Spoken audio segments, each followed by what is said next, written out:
Candace, you're known for your commentary. You are the director of urban engagement at the conservative advocacy group Turning Point USA.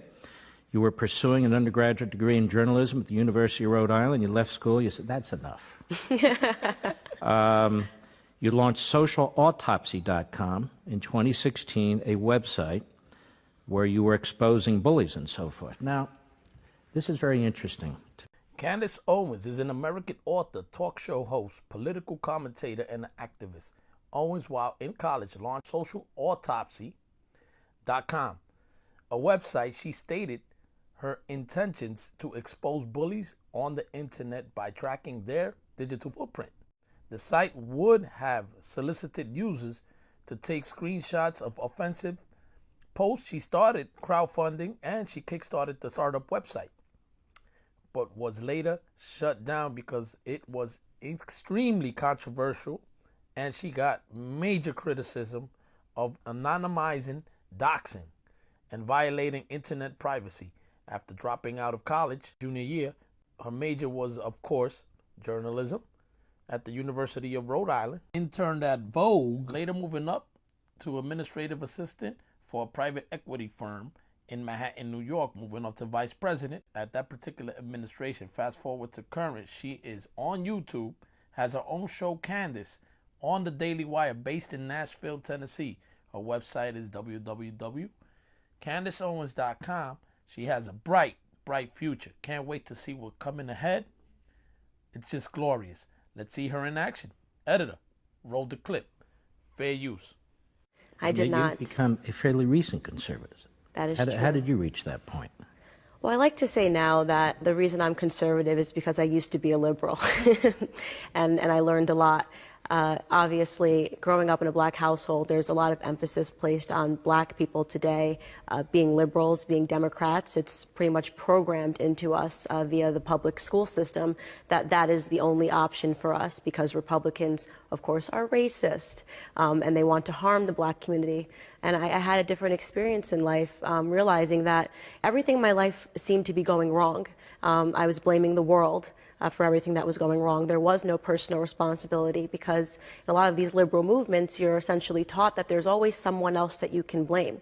And you're pointing the finger at everybody else. You're not looking internally to fix things, and you'll find that things will continue to go wrong. So during the 2016 election cycle, I was watching our wonderful president take a run for the White House, and the conversation was very strange. The rhetoric that the media was using was extremely aggressive. They were trying to convince me that he was a racist, that he was a sexist, that he was a misogynist, at one point that he was incestuous, right? They started that horrible story about Ivanka Trump, and at one point that he was a rapist. And I said, this is very strange. I grew up in a household listening to hip hop music. Trump was glorified in a lot of those music, and a lot of those songs. And all of a sudden they wanted me to believe that he was a racist. So I had to ask myself in that moment, is it plausible that racism is being used as a theme to turn black people into single issue voters? And the answer to that question is, of course, yes. You guys may have heard this if you read my book, but my grandfather was very big on breakfast, and he would cook us a giant Southern breakfast every single morning before school. And he always wanted us to say good morning. And on a particular morning, I remember being so tired, getting up at 5 a.m., rubbing my eyes, and you could smell breakfast, smell bacon in the morning, and I'd walk downstairs, and I'd just sit down at the table, and my grandfather would come with plates, and he'd put down a plate in front of my two sisters, in front of my brother, and he wouldn't have a plate for me.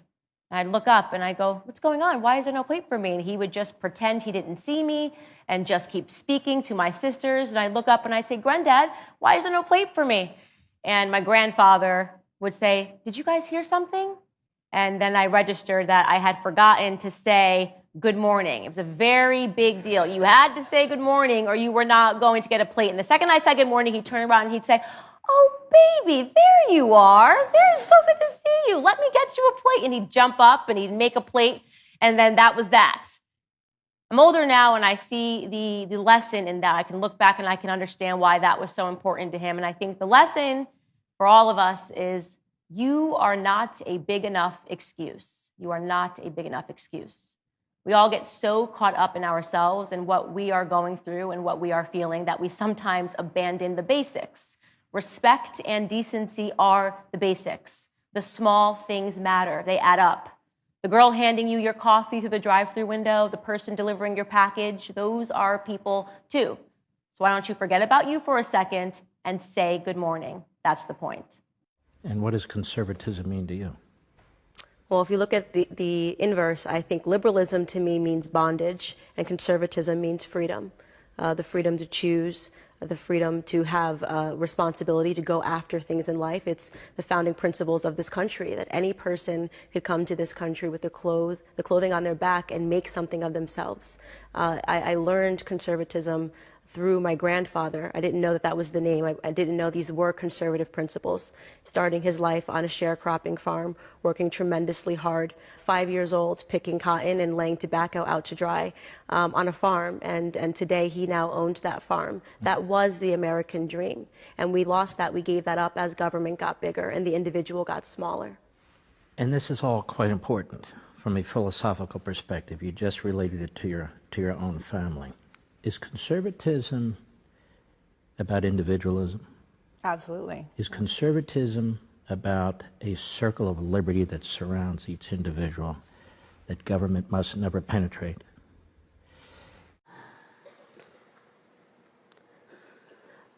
Every single person in here, I believe, has had a series of experiences that are prompting them to do something great in this world.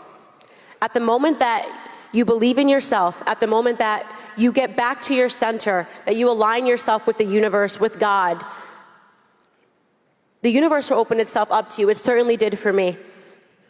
Maybe not every person is going to do what I did. Maybe not every person is going to quit their job and decide they're going to make YouTube videos. But make no mistake, there is a cultural war happening, and every single one of you can do something and participate in it in some regard. My focus, obviously, has been on presenting a new perspective to the Black community. I think we are in desperate need of new voices in the Black community. We are in desperate need of somebody that will stand on a platform and say, hey, it's actually not cool to be a victim. There's no value in being a victim. You win no awards for being a victim. Family first, family last, family always. In the scheme of everything that is going on in the world, family should always represent to each and every one of us the first, the last, and the greatest point. And to me, I think it's individualism. It's believing in yourself. It's standing up in the face of everybody telling you you can't. You're not allowed to think that. You're a Black man. You can't think that. You're not allowed to think that. You're not a woman. You have to think this because you're a woman. It's standing up in the face of all of that and saying, no, I am my own person. I am governed by what I believe to be truth. And I can live up to any expectation that I set for myself. I think that is an energy, that is a love, and that is a passion that I hope that I work every day to share with the world. Thank you guys so much for having me. Hey guys, it's Jose, your regular Joe Blow, keeping an eye out and my ears open. As always, respect is due where respect is due. So smart, brilliant, full of light. This is a flower you cannot keep in the shade. She needs the light, and thank you for your work. Such a bright, bright path, such a bright future coming. God has truly blessed her with her purpose. Early, Miss Owens, I salute you and your work. You have landed my number 5 for this month of American history. You truly have landed yourself in the history books. Keep up the great work. I can only imagine what is to come of your future. Time shall tell. Thank you guys for sticking with me to the end. Stay free.